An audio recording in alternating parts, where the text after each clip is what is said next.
All right, we'll call the Star City Council meeting to order. It's Tuesday, July 16, 2024 at 7 p.m. at the Star City Hall Council chambers. Can you all please join me for the Pledge of Allegiance? To the flag.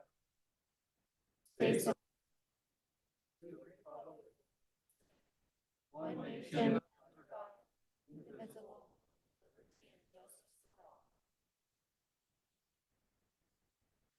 Thank you. We're going to have our invocation tonight by Pastor Tim Ney of Life Spring Church. Would you pray with me, please? Dear God, we come before you with gratefulness tonight. Thank you for being a God who's taught us how to love one another, to love our neighbors as we would want them to love us. You've taught us that real love is sacrifice. I thank you tonight, God, for all of these servants, our mayor, our city council members, our city staff, also our first responders. I give you thanks for their service that they have chosen to give on behalf of all of us here. We ask that you help us work together, realizing we're all people on a journey toward mental, emotional, and spiritual maturity. So God, I ask that you give us the ability to be gracious in our speech and our actions tonight. We pray that you will guide this meeting, that you'll be honored by what is decided here in this room, and we pray this in Jesus' name. Amen. Amen. Thank you, sir. All right, roll call. David Hershey. Here. Kevin Wheelock. Here. Jennifer Salmonson. Here. Kevin Nielsen. Present. All right, everybody's present. Thank you. We're going to move on to item 4, presentations and reports. And our first presentation tonight is with Miss Elaine. She's the Executive Director for the Valley Regional Transit. And I think she has a presentation there that Sean's pulling up. And did they give you the clicker? Yeah, Okay. I got it. All right. All right, Miss Elaine, the floor is yours. Well, thank you, Mr. Mayor, City Council members. I wanted a chance to talk to you tonight briefly and mostly give you all a chance to ask questions if you have them about our budget requests this year. And thank you for your past support of these requests. So a little introduction of who Valley Regional Transit is, on our overview of our services, especially in STAR, and then talk about the budget requests that we sent to you. I introduced a new budget timeline this year. You should have all received a letter from me in April introducing you a little bit more to both the services we provide, especially in STAR, and also to who we are and what we do. Following that, there was a preliminary funding request sent to you, some discussions with your mayor especially, and I'm here today to talk as you decide how you're going to finalize your budget. Once that's done, the other thing I've instituted is after you send your budget for certification, we know what the numbers are that are in it. We'll send you a request for a cooperative agreement and ask that get approved before the start of the fiscal year, so we can start our budget with actually knowing that we have the cooperative agreements from the various organizations that have chosen to contribute to us. That's new this year. As you can see, 54% of the funding that we spend here is federally generated, or we're the recipient of those federal funds. 43% are local and 3% are directly generated. Included in the local are some auxiliary funding. We're now up over $1 million a year in advertising and other auxiliary funding. We're trying to do what we can to take the load off local governments. We have a staff of 43 directly, and we also contract with almost 150 folks who actually operate the buses, do the maintenance on the buses. We have 700 active bus stops as of this year, all over Ada and Canyon County. We have 4 facilities, one in Ada County, one in Canyon County, underground bus depot in downtown Boise, and then our administrative offices in Meridian. We run 45 large buses. 10 of those are electric, 35 are compressed natural gas. And we run 39 smaller buses, 27 of which are natural gas.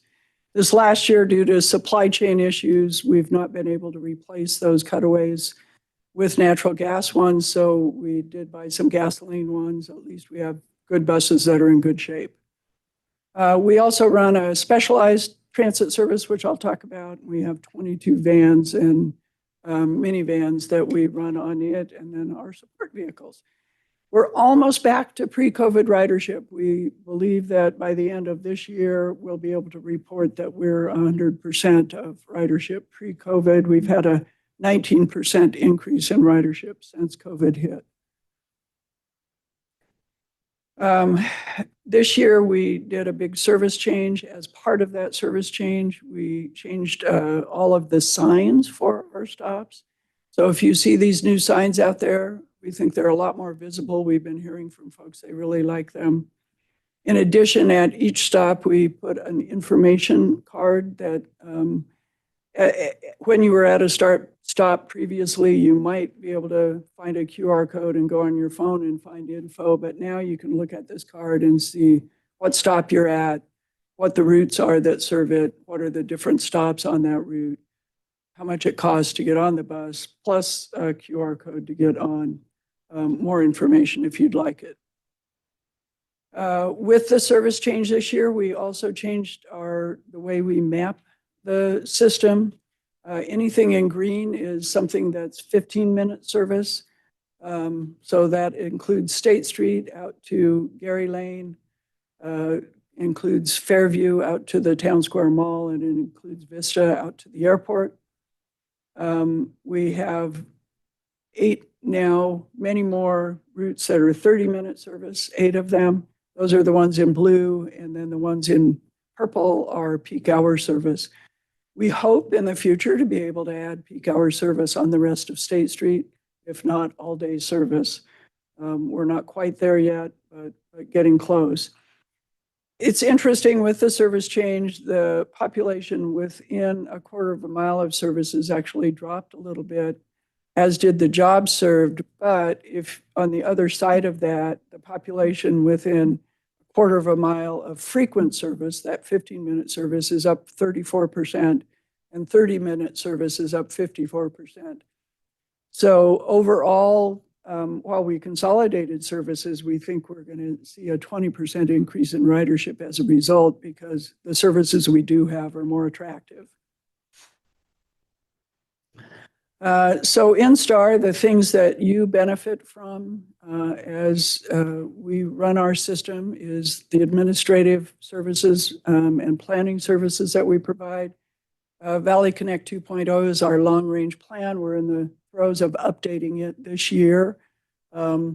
We'd like to work with you and your community to get input on how and where you'd like to be served in the future, how much you think that might be worth to you. By doing that input, we can reflect your community's desires in this new plan.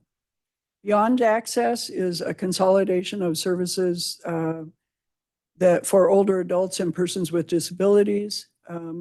Previously, the STAR Senior Center was reimbursed to provide service in STAR, but that service was limited. I'll show you that in a minute. And then Rides to Wellness is rides to medical appointments.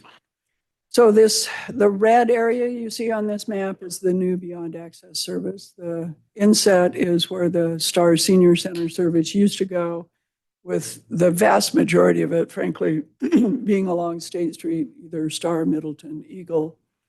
But you couldn't go into Ada County south of Eagle. You couldn't go beyond Caldwell in Canyon County. So the consolidated services are the big red area. And within that area, anyone in STAR who's an older adult or person with disabilities can go door-to-door service on a service that is pre-booked through our customer service app or in person over the phone. It's one phone number.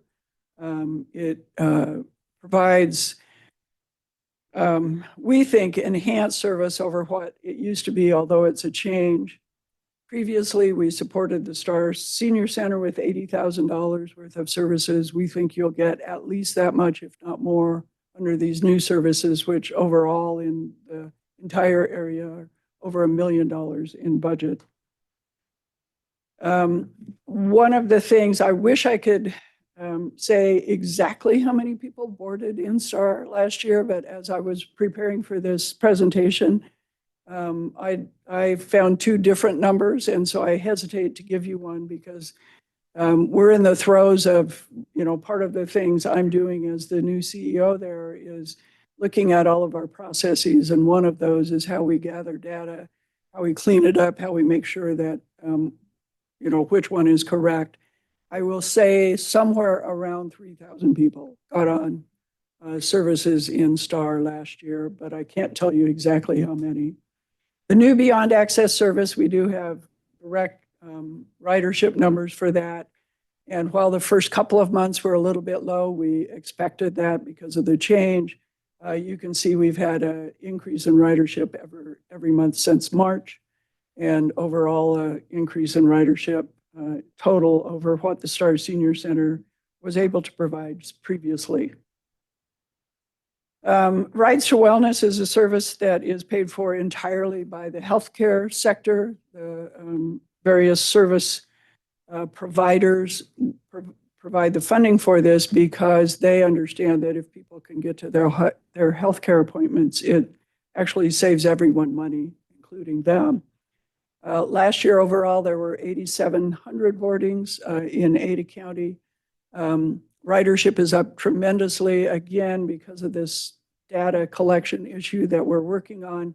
I can't tell you exactly how many of those rides were in Star, but there is service in Star for these services and clinics that people in Star are able to get to because of the Rides to Wellness. We have no proposed changes for this, except that we're working with the healthcare providers for them to provide us more money because of the growth in ridership. Our budget request is based on an overall budget of $36 million. That sounds like a lot. 25 million of it is the actual operating expenses. The other is capital projects that we're working on. This includes electrification at Main Street Station, includes all of the bus stops along State Street, and more work out at our Orchard facility to make sure that our Ada County services are well positioned into the future. The Star request this year is almost $19,000. The general assessment, which is $11,000, covers administration, planning, those things that everyone in the region helps support. And the special assessment,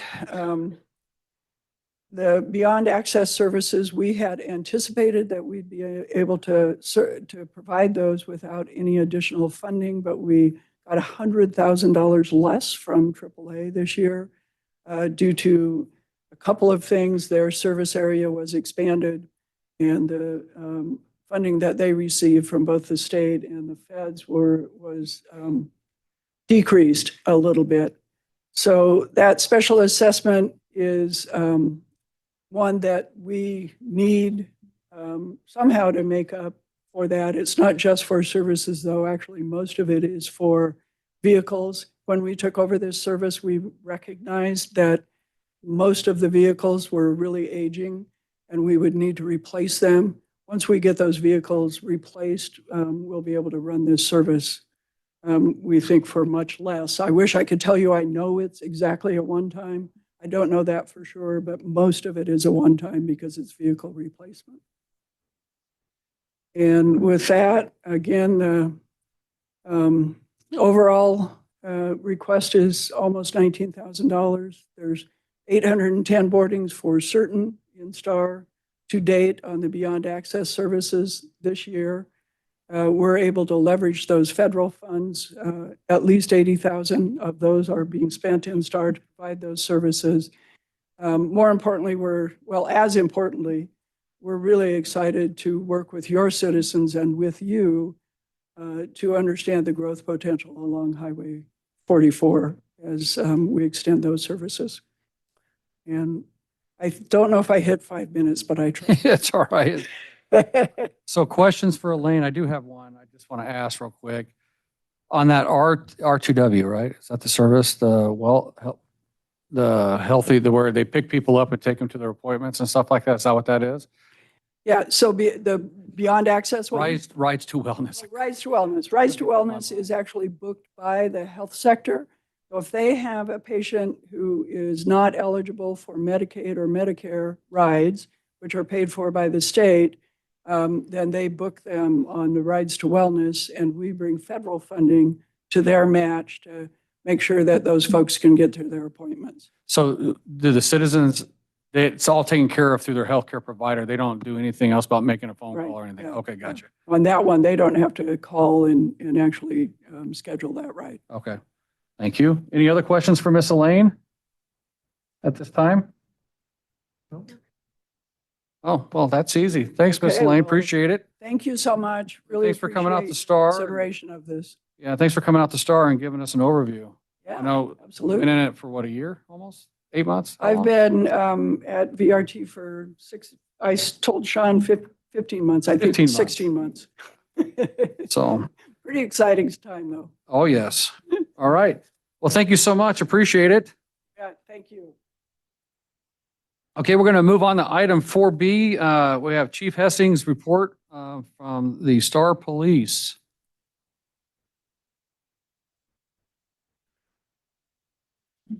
All right. Good evening, Mr. Mayor, City Council members. I'm Chief Zach Hessing, Star Police Department.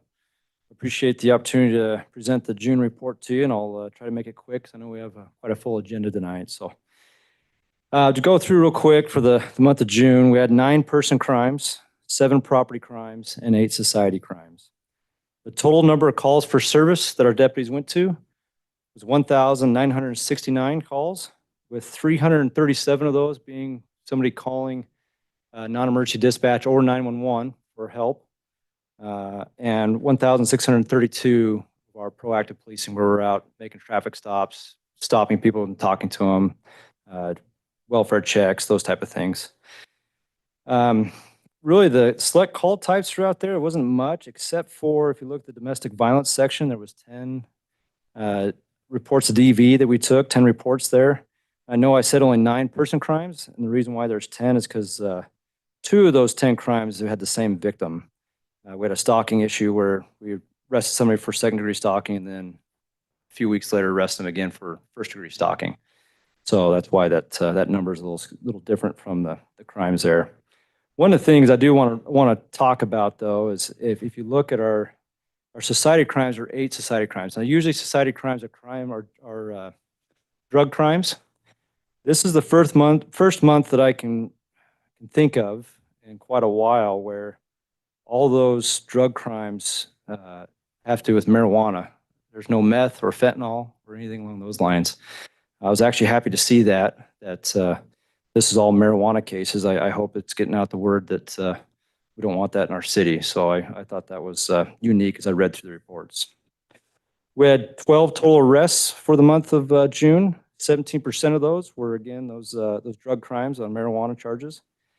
We had a total of 68 citations written with 57 infractions and 11 misdemeanors. We did have an uptick quite a bit this month for mental hold cases. We had 5 total for the month of June, where usually we're bouncing around between 1 and 2. So we did have quite a few more of those that we were trying to help out with.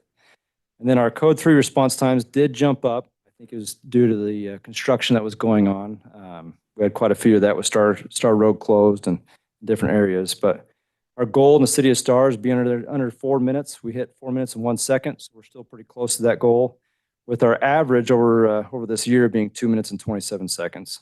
And outside of Star was the total of 4 minutes and 22 seconds responding to help unincorporated county and Eagle and Meridian. So but I think that's about it. Is there any questions that Mr. Mayor you have or City Council? Any questions for Chief right now? No, that's a quick, okay. Thank That's you. the quickest you, Thank that's you. the quickest you've been up there. Nice job. All right, we got our report from Star Fire Chief Greg Tominski on Star Fire's busy last month. Yeah. Thank you, council, mayor, staff. It's not up on the board yet, but total count so far this year is 869 calls. Our average response time is 748, but that is the entire district, not just the city limits of Star. We try to respond to all the calls that we can in the city limits in 5. Acres burned, we haven't burned very many yet, 4.91. Our call volume is, you can see in those pillars in the middle there, have gone up since 21, 1.24, 1.47, 1.55, still on the increase. Fire calls were 72, EMS and medical and rescue is 460, hazardous conditions 32, service calls 130, good intent 112, false calls 39, 24 others. 150 were responded into Middleton's fire district, and 638 were in Star's fire district. And you can see this on the very bottom chart there. This was the first week, 57 in the first week. That's when this report was generated of July. So we're on an uphill tick, but that's kind of normal for this time of year. You got a Yeah, Question? 57 calls covers the week of the 4th of July. Yeah. That's good. seemed like a lot more than that. You can hear the That's sirens just the all first time. We did not have very many fire calls in Star on the 4th of July. A lot of running around, little tiny grass fires reported here and there that really didn't come up much. Went out of the district a couple times into Middleton. We did have one house fire in downtown Middleton, but it happened about 3:29 in the morning. So it was firework related, but it was after fireworks were cleaned up, put in a garbage can without water, and then put up against the house and started the house on fire from the outside. Yeah. Right on. Any other questions? Any questions for Chief? Oh, I appreciate you guys and everything you do during the 4th and all this crazy hot weather that we got going on. It's warm. So I don't know, I guess I do. Can you explain to everybody how, a lot of questions always came up about when Star Road was closed, how do you handle stuff on the other side? So Like the working mutual with aid. the police department, Star Police, one of the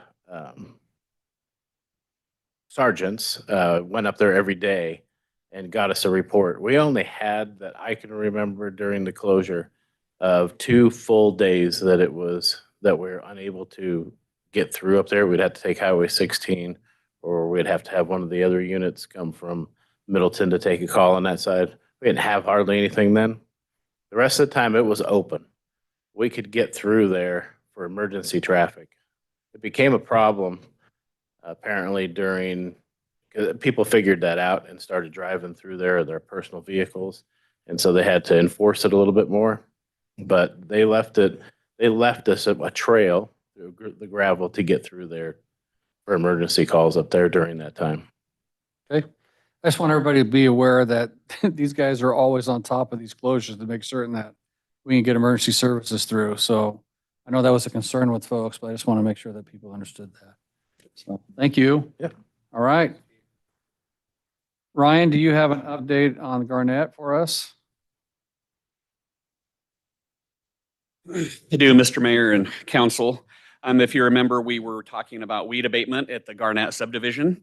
I have been in contact with Mr. Nielsen a couple of times, and I was up there last evening, and I am very pleased with the progress and actually very pleased with the work that's been done. I think that he has abated everything. He's mowed the pasture, all the weeds are mowed.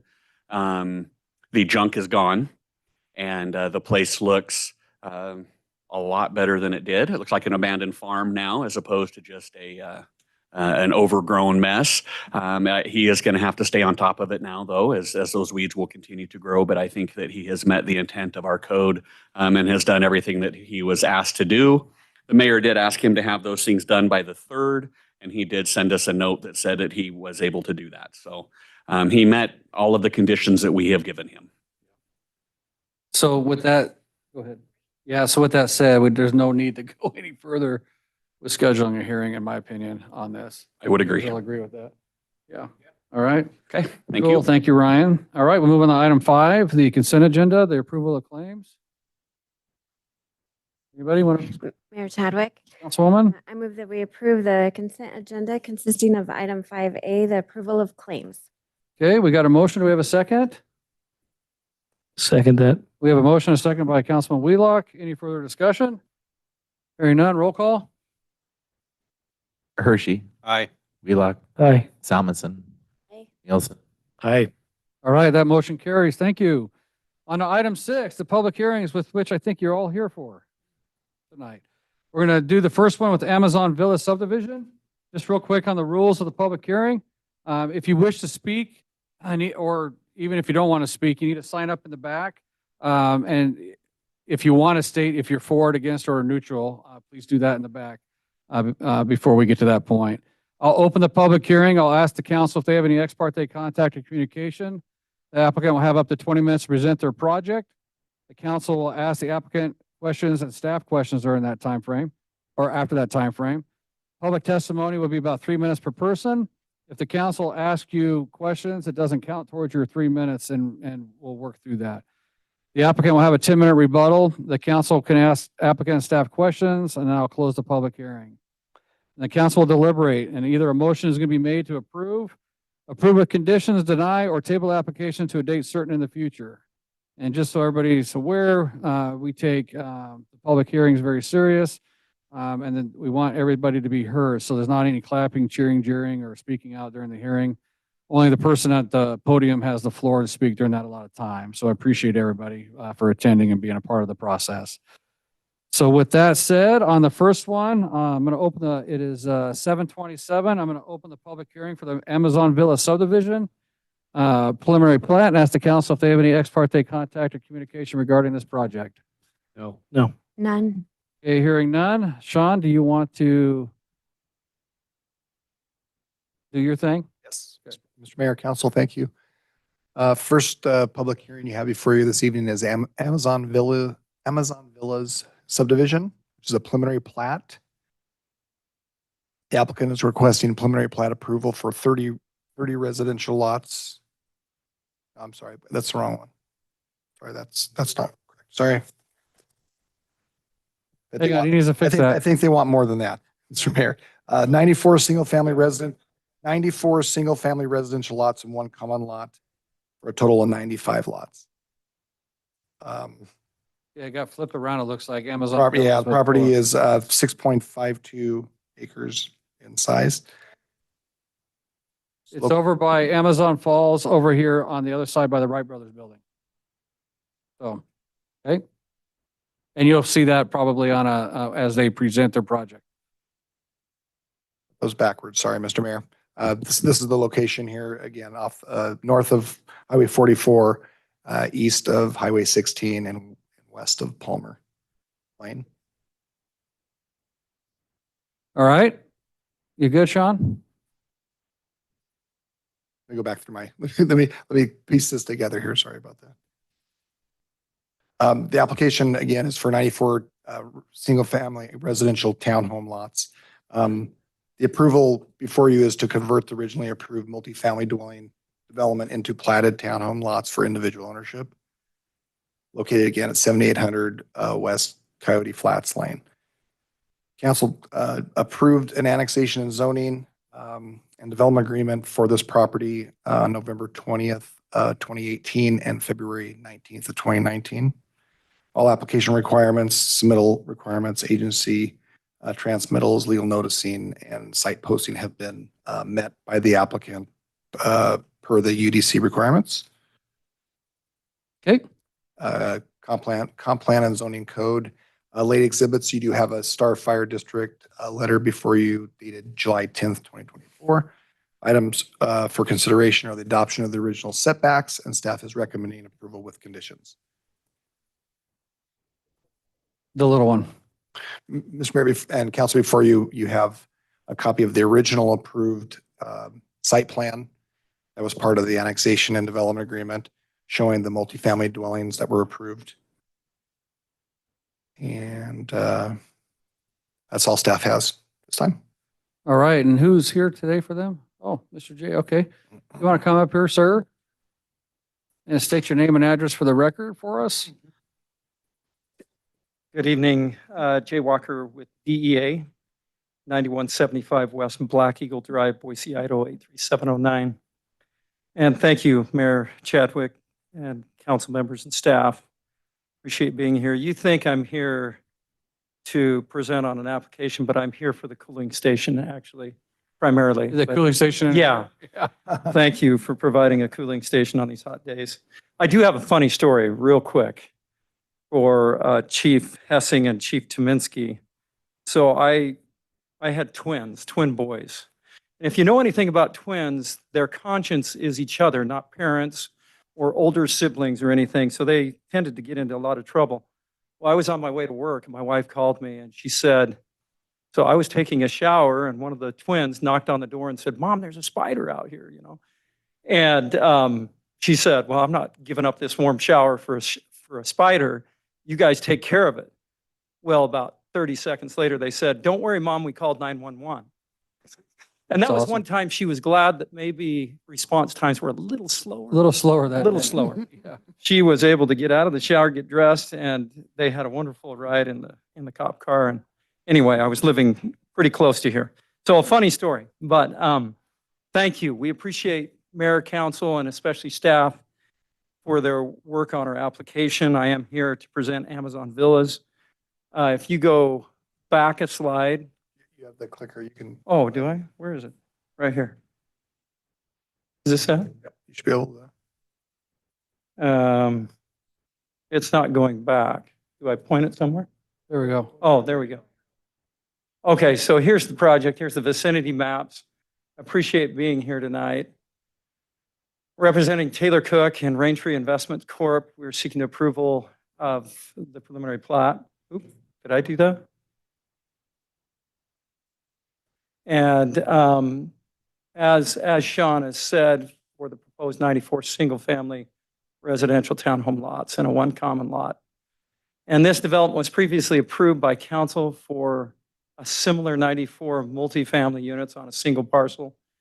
And it was even completed with a CZC back in July 2021. And if you look, and I think I can point at this, this is the old approved plat and, well, CZC. And here is the updated one. And I apologize if you notice the north arrows. This is very similar, other than this is individual lots. And this is one parcel for a multifamily. But that north arrow and that north arrow are a little reversed. So north is straight up, and then the other one is directed to the left. So sorry about that, but they are very similar. So here's the plot we have before you. Very similar to what you've already seen and approved previously in previous years. So we are requesting the original multifamily dwelling development known as Amazon Falls, approved back in 2018 with, I don't know why this thing's jumping around, but it's jumping. With annexation and zoning and a preliminary plat. Subsequently, the phase number 2 was approved with a zoning certificate in 2021 as stated. And we're here to convert that to individual lots and plot that with townhomes. Same count, 94 units, same 6.52 acres, and that puts us at that proposed density of 14.42 dwelling units per acre. And all residential lots will have access and frontage from private streets that have already been constructed, named, and approved by ACHD and Star City. Each lot already has addressing and assigned by Ada County. And the lots range in size from 902 square feet to 1496 square feet, which is about an average of 1,220 square feet. So a nice project. We're excited to present that to the community and to the city. Here's the timeline that Sean summarized. It has been over a period of time. So annexation and zoning again in 2018, subdivision DA signed in 2019, a modification was also signed in 2020. You can see that CZC is a part of Amazon Falls #2 in 21. And then we had a second DA amendment, 22. And then we presented the individual lot plat for Amazon Villas through the necessary steps, meaning a pre-app meeting, a neighborhood meeting, and then a submittal on applications and payment of fees that your staff accepted.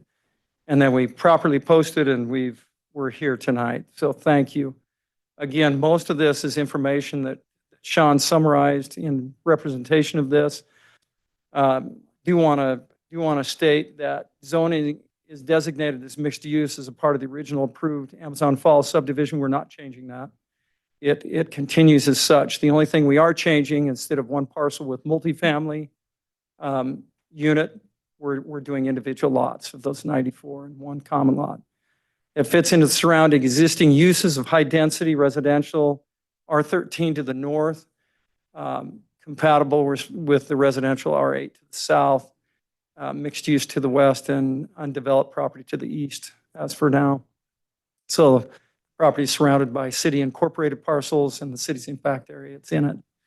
The property is not currently located in any special flood hazard area.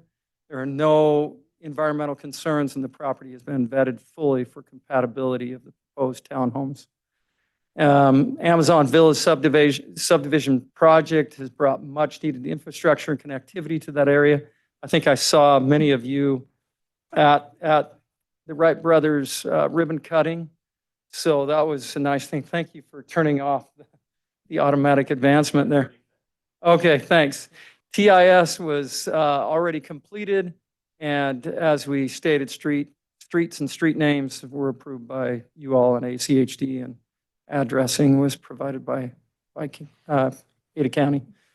We've met with the irrigation districts. Alan Funkhauser has been great. We've accommodated his requests and made those improvements in previous phases.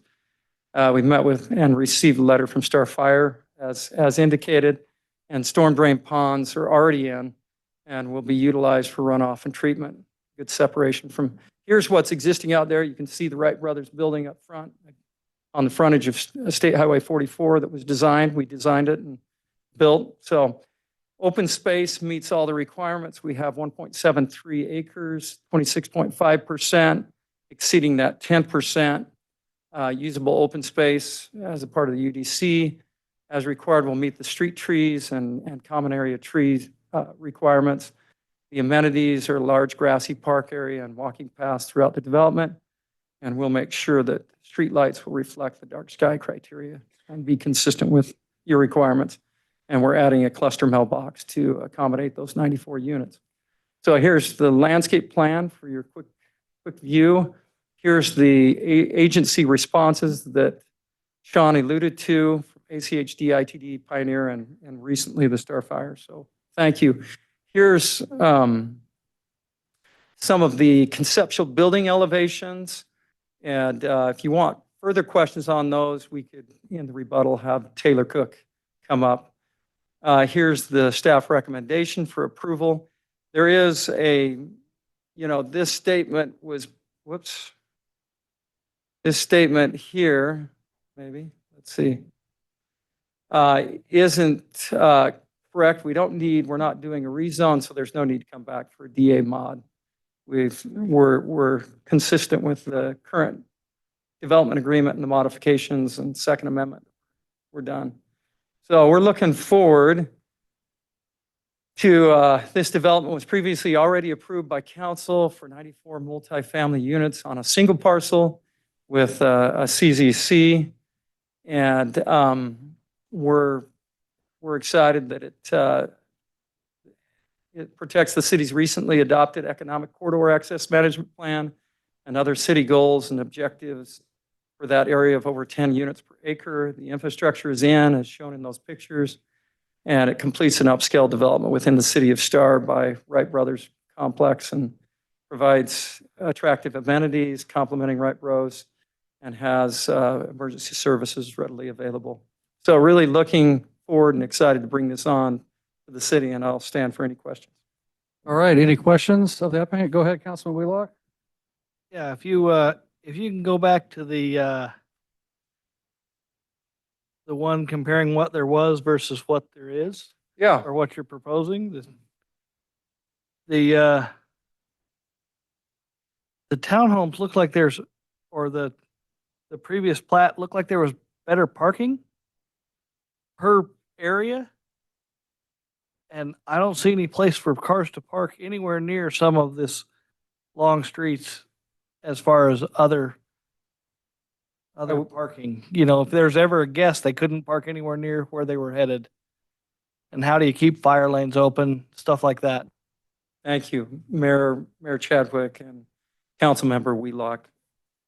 There, if I'm not mistaken, and again, Taylor could come up and address this in more specificity based upon these building elevations, but there's individual parking and provided on each of those units. Yeah, would it be okay if? Yeah, he can. You can just state your name and address, Taylor, please. Taylor Cook, 12531 West Nebezda, Star, Idaho. So the originally approved plat has guest parking, and the improvements per that plat were already installed. So the guest parking actually hasn't changed, plat versus plat. And then with the new plat, we are actually building 2-car garages instead of single-car garages. So I guess they asked Sean the question, does it meet the requirements of our parking requirements on this for guest parking to do these townhomes? Mr. Mayor and Council, the original multifamily development that was part of the zoning certificate met the parking requirements and the guest parking at that time. The preliminary plat, because they're changing them to single family residential, those requirements are no longer there because that's not under the multifamily anymore. However, they do have that parking already built into it. So there will be guest parking, even though it's not required by our code because it's a plat. Okay. So there is so all these, I guess I could use I got this little thing here, forget. Right. So these spots right here would all be guest parking then, is my guess, right? Okay. All right. And the previous plat did include single-car garages, and some of those had driveways. But the new plat actually includes more total parking than the originally improved single plat. Mayor Chadwick. Go ahead, Councilman Nielsen. I thought you were done. I was going to say something, but you go ahead. Well, I'm just recalling from the previous hearing, we had quite the discussion around parking and things like that. And I guess I'm looking for verification. I think part of the development agreement is street parking is not allowed on these private streets. And that's why the guest parking areas, outside of those designated areas. Can we confirm that? That is correct. Yeah. Right. And I was going to just bring up that the fire chief brought this up, that this sign has to be posted along there, that people can't park along those streets. Yep. Because they're fire lanes only. Okay. Did you have a question? Councilwoman? Yes, thank you. Okay. So I noticed, are you asking, well, in the development agreement, was there a side setback waiver and the front setback waiver in the original development agreement, or are you asking for one to be included with this project tonight? It will maintain the same setback that were approved on the original. So Okay. 0 lot line.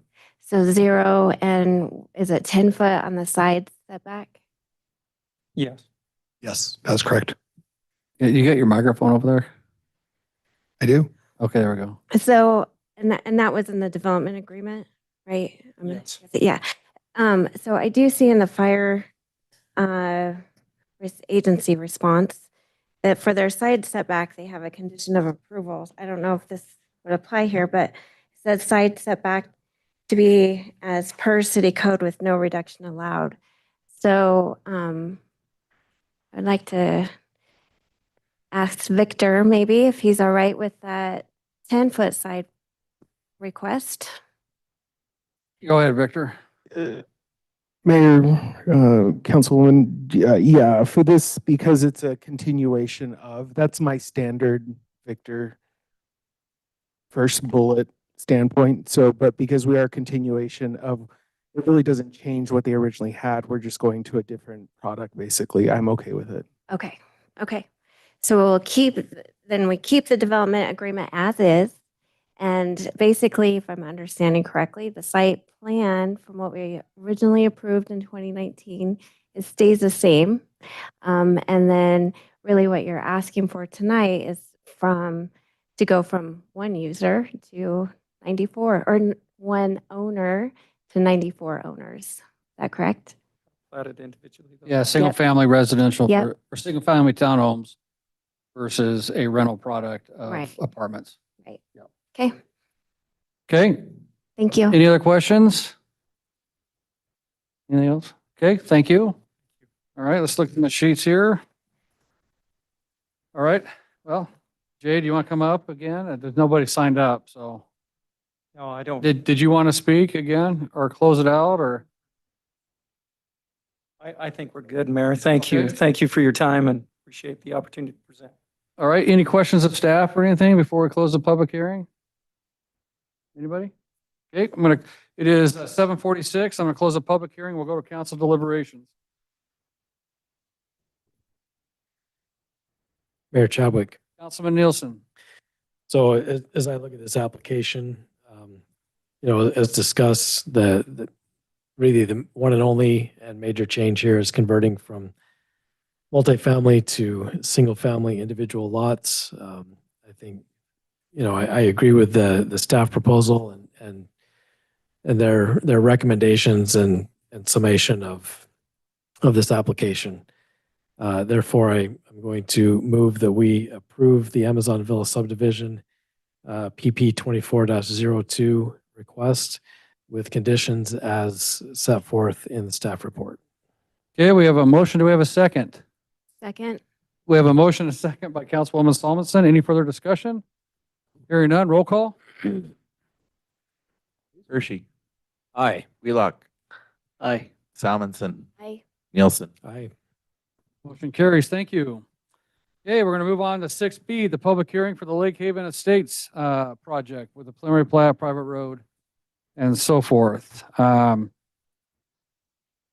the same rules apply. It is 7:47. I'm going to open the public hearing and ask the council if they have any ex parte contact or communication regarding this project.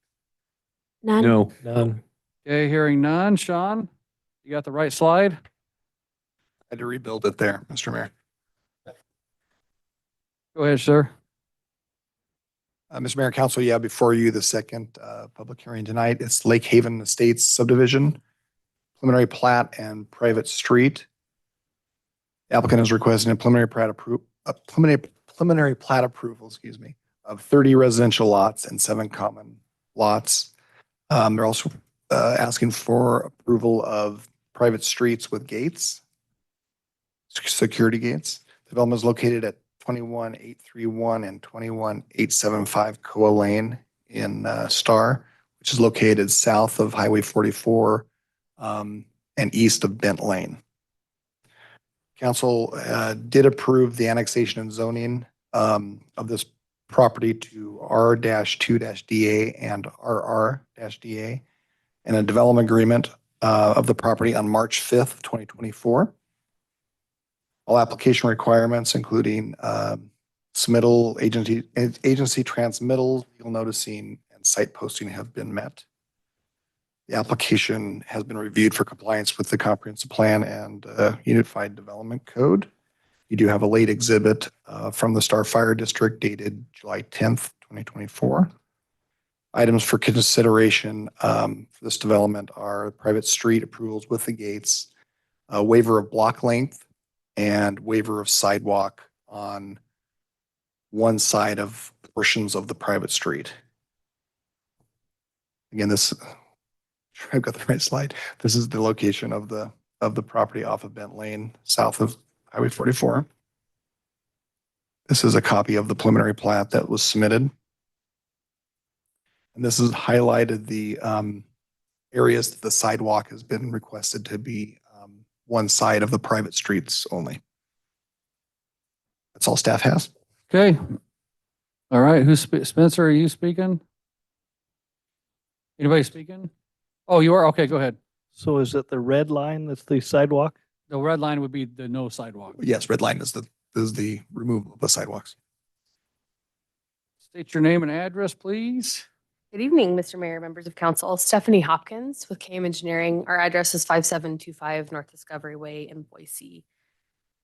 Thanks for having us here this evening. We're excited about this project. So I have a presentation to Sean, I think.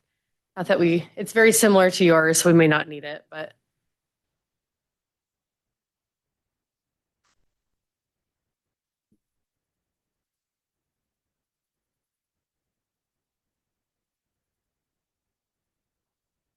so we came before you in March of this year for the annexation and development agreement for this property. At the time, we were originally requesting the R2 district for the entire thing and decided that the RR district made more sense for an 18-acre piece that's just to the west of this property and south of Star River Ranch. So the subject property is outlined in red here. Try to use this thing too. Outlined in red here, and then the 18-acre piece is just right there. It's about 65 acres overall, south of Highway 44 and east of Bent Lane. Currently takes access via Castanola and Coa Lane via Bent Lane. And properties to the west are already annexed and zoned into the city with the R2 district. There's some R5 and a mixed use designation to the west as well. Surrounded by agricultural land in the county to the north and south, as well as some property in Ada County zoned RUT. So overall, we're proposing 37 lots, 30 of which will be buildable. One existing home is going to be retained in the center of the property. It's surrounded by that pond that exists in the middle. Excuse me, right there. We're going to transition from 1/3 acre lots in the north to a half-acre lot and higher in the south. So, excuse me, I have a tickle in my throat. So there's a half-acre lots just south of the private road that'll be serving the smaller lots in the northern portion of the development. And then below that we go even larger, 1.5 to 8 acre lots. And then the 18-acre pieces to the west. Lot sizes range from about 13,000. So excluding the 18-acre piece, lot sizes range from about 13,000 square feet to 380,000 square feet. The average lot size is about 45,000 square feet, so just over an acre.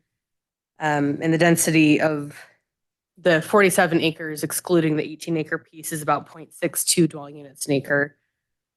Lot sizes, including the 18-acre piece, are from 13,000 to 800,000 square feet, with an average lot size of 70,000 square feet.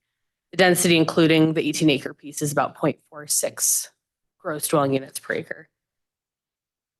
We are requesting a private road, as staff mentioned.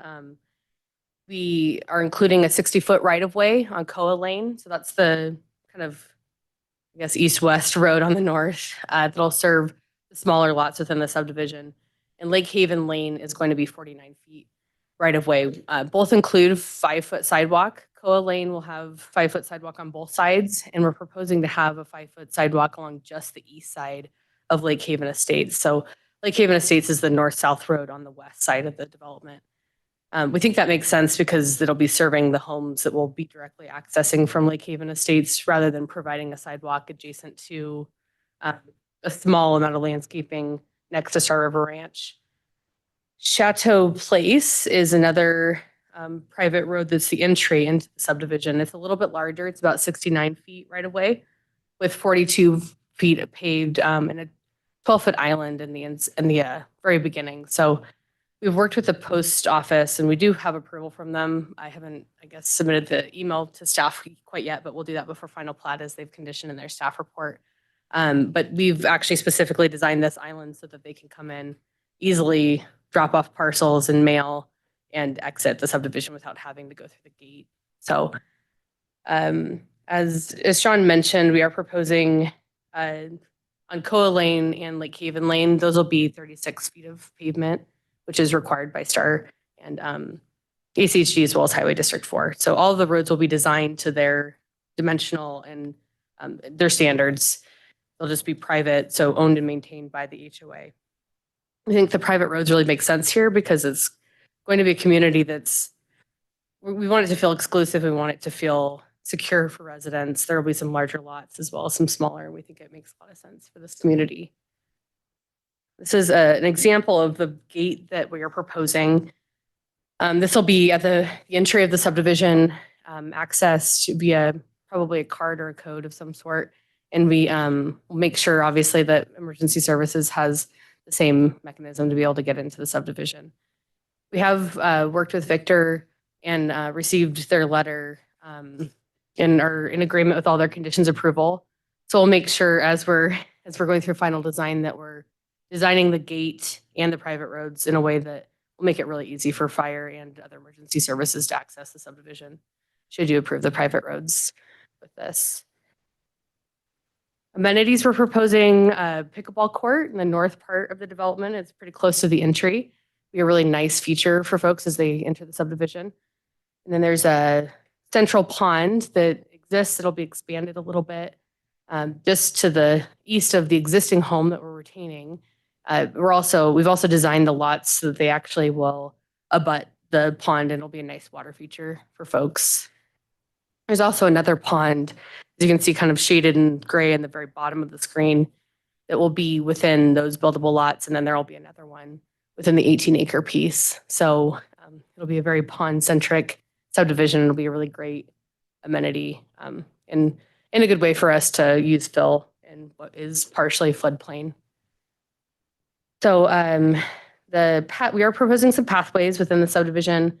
There's one that's just south of the Canyon Canal. So the Canyon Canal is kind of on our subdivision boundary on the northeast side. It's outlined in gray there. The pathway will go just right along that pathway or right along the canal. And then there's another connection that's proposed between the cul-de-sacs just south of the central pond. So it'll provide a nice way for folks to get from one end to the other without having to go all the way around. Open space, we are proposing over 10 acres of qualified open space, which is about 16.6% of the site. 15% is required, so we are exceeding requirements there, and providing 9.27 acres, which is about 14.2% of the site is qualified usable open space. Only 6.5 acres is actually required, so we're exceeding that requirement as well. Just to show you, this is kind of how we've broken down those different figures based on what code requires. The fencing plan, it's pretty simple. We're going to be proposing an open vision 4 to 6 feet in height, depending on what the developer decides they'd like to do, along the back of buildable lots and next to common lots entering common areas. That's really to make sure that folks can see where other people are and it's not no one's view is obstructed. And then there will be a 6-foot high sport court metal fence around the pickleball court in the northwest part of the development. So I think I've covered pretty much everything I was wanting to cover. We're really excited about this development. This is going to be a really great community. I think it's going to be a really wonderful opportunity for folks to live in this part of Star in some, in a variety of lots. So it'll reach a lot of different demographics as far as buyers are concerned. And the developer's here this evening too. So if you have any questions, developer and property owner, whom I'm representing this evening, if you have any questions for him or we're happy to answer those. Okay, any questions of the Thank applicant you. at this time? Not yet? Nobody, well, I will, let's see here. Okay, well then we'll come back and ask your questions after we're done. Perfect, thank you. Okay, thank you. All right, so I have, I got a couple people signed up, but only a couple, well, I had 4 people sign up on here, 2 in favor, 2 neutral, but only a couple of people that signed up that actually wanted to speak. And I have Tim. Eck? Oh, Tim Eck. I couldn't read what it said. I said, it looked like Eka. So, yeah. Did you want to speak? Okay, just state your name and address there, sir, for the record. Legibly? Yeah, I want to be able to read it someday. Okay, good evening, Mayor and council members. I'm Tim Eck. I live at 6357 Buena Vista Lane, Star, Idaho. We live in the Star River Ranch subdivision. One of the things that Spencer's agreed to do with us on this is the open space that he's providing along River Ranch Lane. Right now, from the back of curb, grade drops off about 3 feet.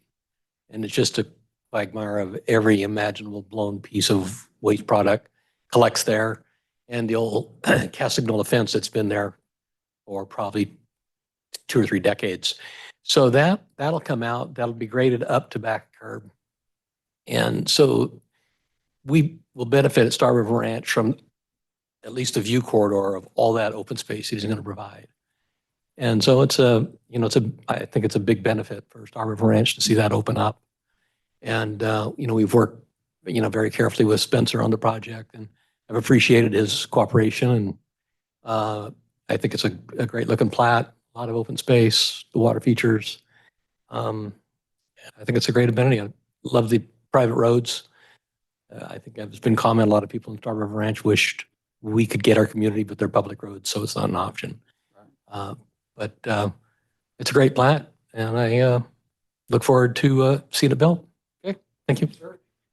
Spencer, do you want to speak on your own behalf? Okay. All right, thank you. All right. All right, and then I just want to ask the two that said no, they don't want to speak, just to give you an opportunity, Diego and I think Erica. Thank you. No, you're good? Okay. All right, did you want to come back up and then close it out? That's all who signed up to speak? You wait. Okay, anybody have questions of the applicant? Mayor Chadwick. Okay, you got some Sorry. questions. Yeah, come back up. So part of this area, part of your application here is in the floodplain, I believe. Can you just Correct. point out where that is? Yes, Mr. Mayor, council member, I'm trying to think of which page, Solmonson might be the best. So this is probably the best depiction. So there's a line right here that shows the difference between the floodway, which is south of that. So this is all floodway. And then up here, I have to reference because that's really small.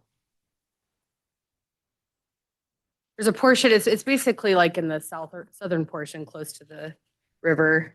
And then there are several throughout that are kind of AE that we need to go through and do a base flood elevation review on. I'm trying to think. So the base flood elevation for most of this is around 2455. And we need to go through basically, and once we take material out for the ponds, be able to fill sites within this area. So it'll be kind of within here. I'm trying to see if there's a better picture in May.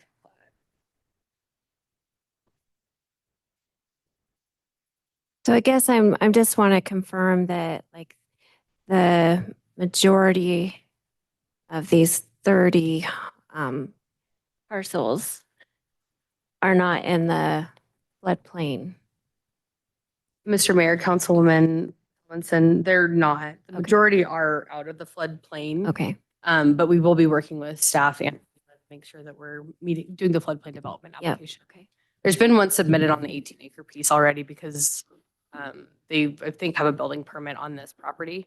So the city started to review that, and we'll also have an application for the entire property to review. Okay. Mr. Mayor, Mr. Councilman Solomon, just as a clarification, State your name there. Ryan Morgan, city engineer, also floodplain manager. Just as a clarification, most of it's in the floodplain, very little of it is in the floodway. Yep. Yeah. Thank you. So I think our code says that, in the floodplain, we should be having we should do like 1 to 2 I think- units per, one one home per 1 to 2 acres. And so I just wanted to make sure. I think that you're. I think there's only 'cause we're not in the three or area. 4 homes total that are impacted by this floodplain. Those are the bigger lots on the bottom. The, Yes, and those are the bigger lots that, Yeah. yep, for the floodway, correct, but as Ryan mentioned, the floodplain does impact most of the plat. It's just, we are at 0.46 units per acre, so there will be ways to be able to design it to not Yeah. be impacted by the floodplain. yeah, okay. If that makes sense. It does. Thank you. And then a question on the amenities. So I believe that staff report says that you're required to have 4. And so we have a pickleball court, the pond, pathways. Are you saying that the 2 pathways, each one is qualifying as an amenity? Mr. Mayor, Councilwoman Salmonson, I think that staff's interpretation of the way code is applied was saying that because we have so much open space, they're allowing what we've provided, which is probably 3 technically with the pathways. So 1 community pathway and then 1 internal pathway. The central amenity pond it is an amenity for residents. It's something that will provide a nice water, maybe not an active space unless folks have, paddle boats or whatever out there. But, and then the pickleball courts meets the intention of the 4 technical amenities. And maybe Sean could give a little bit more insight on his interpretation, but. Yes, Sean, would That's you my mind? understanding. Thank you. No, Stephanie explained it perfectly. Yeah, staff has looked at this and it meets the intent of the code for amenities. Also keep in mind that because it's R2, they could actually request a 50% reduction, which they have not. So it exceeds what they are required to do. Okay. Okay. Those were my only questions. Thank you. Thank you. All right, any further questions of the applicant? Okay. All right. Any more Good? questions? Nope, we're Okay, good. hearing Thank you very none. Thank you. It's 8:07 and I'm going to close the public hearing and we're going to go to council deliberations. Mayor Chadwick. Councilwoman? I'll just have a quick little statement, remember that when we saw this for the zoning and I was thinking about pathways along the Boise River and internally, it sounds like this is going to be all private neighborhood, private gated. And so, but I'm comfortable with it. Sounds like I looked at our master pathway plan. We don't have anything on our map in this area. So, regarding pathways, I'm fine with it. I think the green belt, we'll look for a different route along the river. I think we're going to look at the south side because Yeah. that's completely open Yep. on that. Yeah. Okay, any further comments? Questions? Entertain a motion? Mr. Mayor, I'll make a motion. Councilman Hershey. Yeah, I'm very supportive of this. They had me at pickleball. And and I think it's a well thought out, well designed presentation and something we did agree upon earlier. So therefore, Mr. Mayor, I'm going to make a motion that we approve. I just lost the name of it. I'm so sorry. Oh, I approve Lake Haven Estates file PP 24-02 and PR 24-02 and FL 24-01 as is. I don't think we have any With the additional conditions statements. as Yeah, with the noted, or conditions as Sean, is there stated. anything else? Just a statement that you're accepting the private streets with the gates, the waiver of the block length, and the waiver of the sidewalks as presented this evening. Yes, I didn't have a problem with that either. So as stated by Sean. Okay. We have a motion. Do we have a second? Anybody? Second. We got a motion, a second by Councilman Nielsen. Any further discussion? Hearing none, roll call. Hershey. Aye. Wheelock. Aye. Salmonson. Nielsen. Aye. All right, that motion carries. Thank you. I just want to say appreciate you bringing in a product that provides various size lots like that. And that's going to look very good for the city of Star. So thank you. Yep. Cool. All right, we're going to move on to item 6C, the fire and police mitigation fee increase. And I'm going to just do the speaking from up here. It is a public hearing because we're increasing the fees by more than 5%. Yeah, that we have to do a hearing. So on that, as everybody's aware, back in 2022 in September, we did the initial mitigation fee process for police and fire for personnel. With the agreement with the BCA that they would help us in the 2 years and we review this again. And they would help us on trying to get some changes to House Bill 389. The only reason we're doing these mitigation fees is because we can't get growth to pay for itself with our public safety aspect. So before you is a mitigation fee increase that I had meetings with the BCA regarding. They have sent a letter in here that they don't support the increase, and you can't blame them because their process and what they're trying to do is build homes, and any increases causes them challenges, right? But on the same token, we have our own challenges as a city to make sure that we provide the public safety that's necessary. I was very adamant with the BCA about requiring them to become part of the coalition that's going to push for these changes to House Bill 389 this year.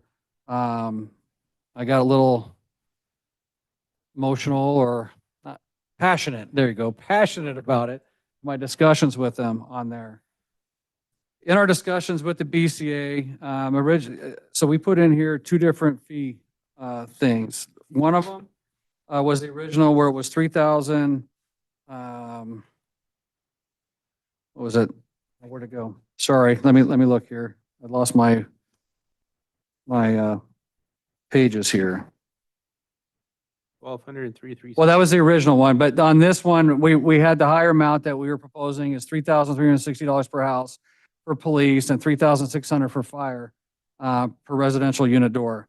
In my discussions with the BCA, when we're talking about, and this is before they sent the letter, the decrease, we were going to change it down to 2,505 for police to 2,650 for fire. With this, I put some numbers together on here. And when you look at our police budget, including this year, our projected police budget is going to be $3.4 million. And per the way that we do things, all the property tax money that we collect goes to our police. And so we are going to have a shortfall of $1.4 million in that. With these mitigation fees that we collect at the 3.6 or $3,600 range, it would allow us to collect $2.16 million for the year with 600 building permits that we talked about. Okay. The fire is on a different trajectory. As we all know, the fire levy increase that they tried to put through here in May failed miserably. As people have very clear, and I think Speaker Moyle has heard that people want growth to pay for itself, but right now it's not. With the fire, they're actually still going to, we were trying to get 3 years worth of mitigation fees in place so they can hire the personnel for the new station that's coming online. Even with this increase, they're still going to be about $1 million short to pay for that 3 years. But we're working through some things with them to try to get that to pay for it. So my proposal to everybody right now is to maintain the mitigation fees at I'm sorry, my proposal would be to put the police at $2,505, which is the reduction I had when we were talking with the BCA, and put the fire at $3,600 in the resolution, so we can continue to collect that for them so they can man that new fire station up there on Floating Feather. We are starting to see a slowdown in the number of building permits. They're not nearly as robust, believe it or not. Which is crazy. I didn't think that would slow down, but they are starting to slow down right now at this time of the year. Mr. Mayor, Yes. if I may, Sure. if they are beginning to slow down, and this might be the start of who knows what, why would we reduce the police one? I would propose that we keep it. Honestly, I would like to keep it up there because you want to make certain that you have the fees there to pay for the police, so we don't have to reduce the police. While we're trying to change this, the whole goal is to get the legislature to change their way of thinking to allow the new construction growth to pay for itself, and then these fees can completely go away. We don't need them at that point. but we got to get to that point and we're not there yet. And No, I, I was just wondering, why are we lowering? well, we shouldn't, in my opinion, I was trying to meet partway with the BCA on their concerns, being a good partner with them, but I do agree that it should, if you leave them at 3,360, it would allow us to build a little bit of a coffer to help pay for that if it does slow down. Mr. Mayor, Yes, sir. originally at 1,200 and 1,120, they said they'd come help us with the Right. the whole program in the first place. That didn't help get that job done. Right. And they've recommitted, even though they said, we don't want this fee, they've recommitted to keep trying. If they're able to recommit and follow through with what they're trying to do, it could go away. But until then, reducing it doesn't make sense to me. Although I appreciate trying to meet in the middle as well. But we'll happily meet them in the middle if they can help change the original problem. Yep. Okay. Mayor Chadwick. Councilman Nielsen? I don't think it's a secret how passionate I feel about House Bill 389. I feel almost as passionate about the organizations that either supported it or didn't stand up against it, such as the BCA, the Realtors Association. I don't like these fees, and yet I firmly believe that growth has to pay for itself. And whatever pressure needs to be applied legally for the House Bill 389 scenario to be changed needs to be applied. And I recommend that we go with these fees as proposed in the document here without reduction. Okay. Any further comments? Do you have the sign-in sheet, by the way? Anyways, oh, yes, I'm sorry. We are open, we'll open the public hearing. It This was is everything. at 8:16, but yeah, you got me going at the start, yeah. Did you want to talk to it at all, Chief Hessing? I mean, we got letters from the police and fire supporting the increases of the fees. And he's heard the comments. Because of the challenges that they're facing. And and I guess here's the thing, but by us maintaining our police, you see what's happening, right? You made a mention today even that the drugs, the hardcore drugs are not coming into the city right now. And that's a result of us putting stuff in place and putting officers on the street. We have a challenge with the fire, and Chief Tominski and his staff are working through some things on trying to how we can get this station manned up here, the new one that's going to start building, I believe, here in the next couple months. With the money that we have and some of the monies that they may have in their coffers as well. So any further comments? Is there anybody that signed up, by the way? Just Hessing? Okay. Go ahead. Now that we're officially in the public hearing, I won't restate my other comments, but just a couple of thoughts on the fire station and the need for the city of Star to stay current with services in spite of House Bill 389 and its detrimental effects.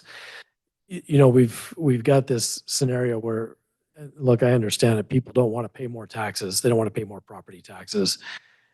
What people need to understand and what these fees help mitigate, I believe is very responsible for the city to do, because without these fees, as our level of fire service diminishes over time, people will start having to pay higher premiums for their homeowners insurance.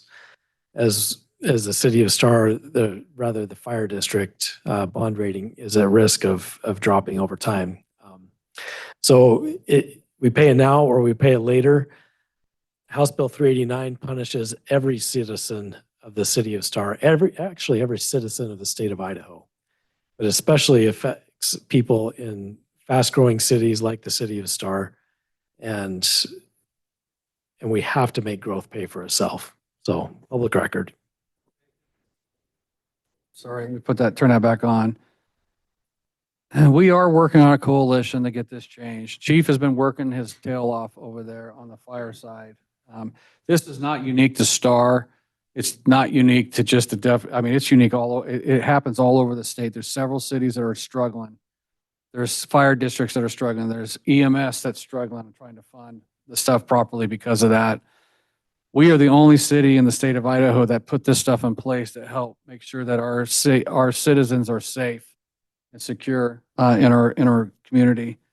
I completely understand the concern. I would not like to have these fees. I just need to we need to get legislation changed, right? This is our way of making sure that we provide the necessary safety in our community while we work with the legislature to change their thoughts on how to do this, right? And so let me have that sign up sheet, Sean, real quick, because they raise their hand, but you're gonna have to come up to the podium and speak. You just can't speak from there, but you come up here real quick on there.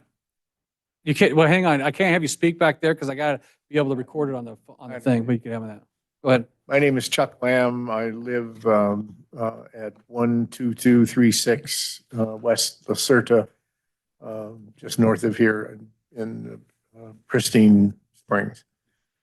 Mine's a parliamentary inquiry because there were a couple of proposals talked about here, and I'm not sure whether your motion includes the original version as it was proposed up here on the board. We haven't made a motion yet. It's just, that's what I'm saying. I didn't actually. it's just in discussion right now for it, so no motion has been happened as of yet. So I wanted to know. Yep. So we'll clarify that for you here as we get going. So good question. Thank you. Ryan, did you have anything to say? Mr. Mayor, can I want to clarify something, if I may, please. When we say building permits are slowing down, it's a somewhat, it's a unique equation. And the reason that I say that is in the last 3 months, we've had 550 permits submitted, applications submitted, and we've only issued 300 of those. So there's still a significant number there to be issued. What we're seeing the slowdown in is the applications submitted. And when we say slowdown, we're seeing normal numbers, what the numbers were before we saw this huge influx. Right. We also have a development that just kicked off that's north of Amazon Falls. We just had the pre-con meeting on that.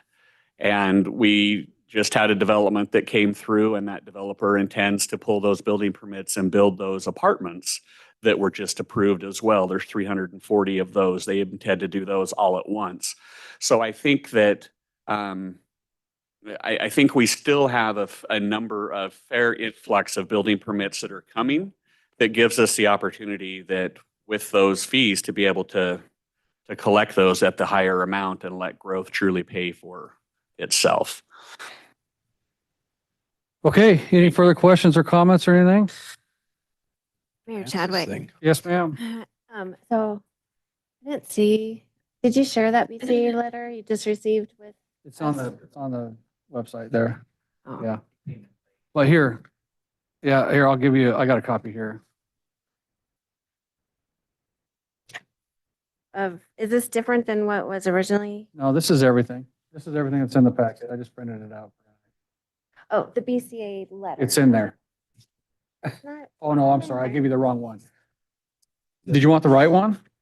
Well, I haven't seen it. I don't know. No. What it is. Because the resolution that you have here is, there's a lot of support from them that you're partnering, that we're partnering with them. We are partnering. So if we do not reduce the amount to what they're recommending, what would be So they didn't give what's us- their impact? So here's the deal. They response? didn't give us a recommendation. We were talking and we're negotiating through a thing. And so we came up with a number. I sent it to them, but they sent this saying that they cannot support the increase. Okay. However, they're not saying get rid of them, right? They would like to leave it at the amount that we have it at currently. It's just that amount is not sustainable. And the amount that we have currently, the 12. The 1,100, the 1,200, Yeah, yeah, okay. Uh-huh. currently. Yep. So that's not sustainable. It's not going to work with what we have going on. Okay. So that's the BCA letter. I mean, the BCA even says, they make a comment in here, and I'm gonna just put it out there that for every $1,000 added to the cost of a home, approximately 900 potential buyers are priced out of the market. I'm sorry, in the city of Star, it's a little different, right? I get that. City of Star is in a different buyer's market right now. Adding a couple $1,000s to make sure that we have police and fire protection is going to protect our citizens, and you're still going to have the buyers coming into this market to buy. I mean, that's just the nature of the game here, right? But anyway, Okay. any more comments on that? Huh? Yeah, I guess I'll just make a general statement too. Unfortunately, this additional fee, it's going to get passed on to the homeowner. And as everyone knows, our home prices are going up and up and up. And, a first-time home buyer, I don't know how they can do it. Or I could have moved to Star today. And so I hate to see, more fees being added onto homes, but, like has been stated, our hands are really tied. We, and our citizens, they want, excellent service by fire and police. And so, I think this is our only tool that we have right now in order, to provide that service that we all want, keep our community safe.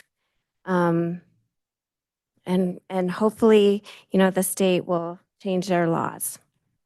And I'm going to tell you, just to clarify, the BCA will not, it's not going to change the relationship with them and helping with this. I'll tell you that. They're not supportive of it for their reasons. They're still going to be partners in helping us trying to change this. There is a coalition. I with Chief and myself, and I'm on the legislative liaison now for the Idaho Association of Cities.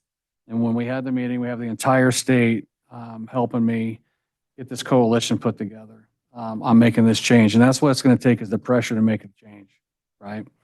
And Speaker Moyle he gets it now. I think after all the conversations that Chief Tominski has had with him, he understands that they're just trying to figure out a way to make it work. And I have some proposals that I brought up to the BCA and the Realtors Association and even IAC, all these different folks that'll be involved with trying to make this change. It's just necessary for us. It's the unfortunate evil, I guess, for everybody, for us to be able to do this, to make certain that our public safety stays whole with the growth that's going on. And like I said, it will go away if we can get some changes with the state. Even in their opposition letter, we acknowledge that public safety is and should be the priority for the city of Star. Yeah. To that end, we are prepared to engage in attempts to modify HB 389 so that small, fast-growing cities such as Star can provide essential services. They've acknowledged the problem. Yeah, they know the problem's there. They acknowledged the problem 2 years ago when they said they'd help the last time. Is this enough to make the change? Who knows? But it's going to start to hurt local residents that have been here, and that's the problem. If this is what it takes to slow down the growth, then that's the price we have to pay. Yep. Because I think it's worth defending our own citizens that are here. And if they move here, great, welcome. But let's fix the problems that are being caused by that influx, if that's the case. All right, Mr. Okay. Mayor, Yes, sir. just want to add, I'm going to make a motion if that's all right. Well, I got to close the hearing first, Okay. and then we could do the And motion. I'm just going to add, not make a motion. But long story short, first responders are like military units. It takes three things to make them work: personnel, equipment, and technology. And currently at the mitigation fees we have, it does not cover that. You've already shown there's a deficit. This is the only solution we have. It's the only solution I can see. I've read other letters. Yes, of course, increasing a home price is not ideal. I don't see any other way. So long story short, I'm for it, completely for it, because fire and police are absolute necessities. Okay. All right, any other comments before I close it?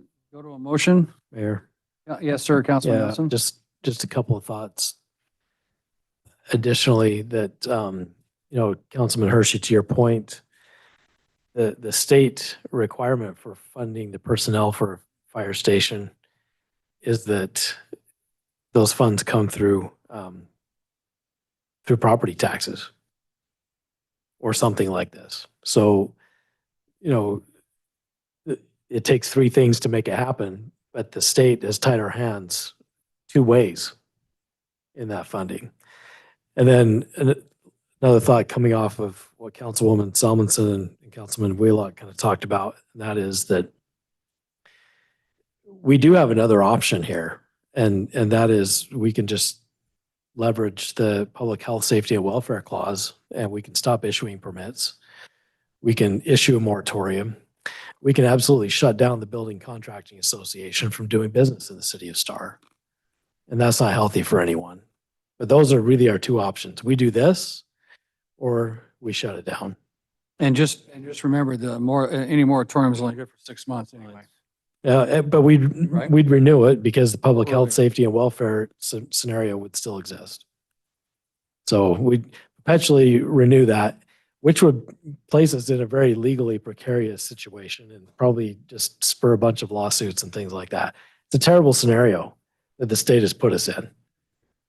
Yeah, it's a lose-lose. And so this is, and Mayor, I want to pat you on the back, but the city staff and just recognize this council for the wisdom in leading the state in this sort of approach. Because I can tell you other cities and agencies are suffering big time. All right, I am going to close the public hearing at 8:31. And we need to make a motion to approve the amounts of the police and fire, and then we'll go into doing approving the resolution. Are we doing both in the same motion? I don't know, can we do them both in the same The motion? resolution Yeah. has them stated. Yeah, you can do them both in the same motion. All right. Well, Mr. Mayor, Councilman Hershey. I move that we approve the resolution as noted with the rates as discussed at 3360 for fire and 3600 for police. I didn't look It's at it. 3360 for police and 3600 for fire. Sorry, I got it backwards. Yeah. Yes, exactly like that. I did, I closed it. Yeah, at 8:31. Yep. Okay, we got a motion. Do we have a second? I'll second. Yeah, we got a motion, a second. Any further discussion? Hearing none, roll call. Hershey. Aye. Wheelock. Aye. Salmonson. Nielsen. Aye. Okay, that motion carries. Thank you. Do we need to read the resolution since he did that way? Okay, all right. All right, thank you, everybody, on that one. We're going to move on to item 7B. Golf cart purchase for the police. We're not going to do the bike purchase on this one. That's not intended to be part of this. But the police need a golf cart to patrol more of the Freedom Park area and also for events and whatnot. And this $10,000, it won't exceed $10,000 to come from Eco Motors over here. It'll be less than that, actually.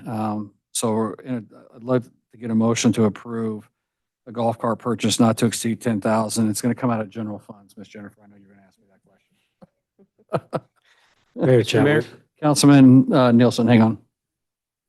just question about, are we going for $10,000? Do they get to put lights on it and That was things my like that? question. Yes, there'll be lights. It'll be stickered up and everything like that for them. It'd be like an official police vehicle out there. Do you want to go ride along on the But- car? It When will I not pick- be the Paul Bart mall cop thing. Well, that's too bad. Right. So you're going to have a basket in case you have to arrest When I somebody? picked up my golf cart for the 4th of July, the officers were there picking up theirs. And I'm not sure this is only for patrolling, Oh, right, right. but I'm No, okay it's- with a little bit of recreation. too. I will tell you, so the city of Cuna has one and it's been very successful for them patrolling their greenbelt pathways and stuff over there. So this is a good move for the city of Star. to Utilize one. Mr. Mayor, Councilman Hershey? I make a motion that we approve this, not to, are you sure it's going to be less than 10 grand? It's less Usually than, more than that. no, it's actually less. We got a quote, but we just averaged it out to 10. And I make a motion that we approve this purchase to not exceed $10,000. Okay, we got a motion. Do we have a second? Second, We have a motion, a second by Councilman Nielsen. Any further discussion? Hearing none, roll call. Hershey. Aye. Wheelock. Aye. Salmonson. Nielsen. aye. Okay, that motion carries. Thank you. Awesome. So it is, we're at the end of our hearing. I want everybody to make sure they stay safe. It's hot, and just remember that we do have this area here as a cooling area if you need it, because it's going to get hotter this week. Councilman Hershey is going to the fires because that's his job. So good luck. So 8:34, the hearing is closed.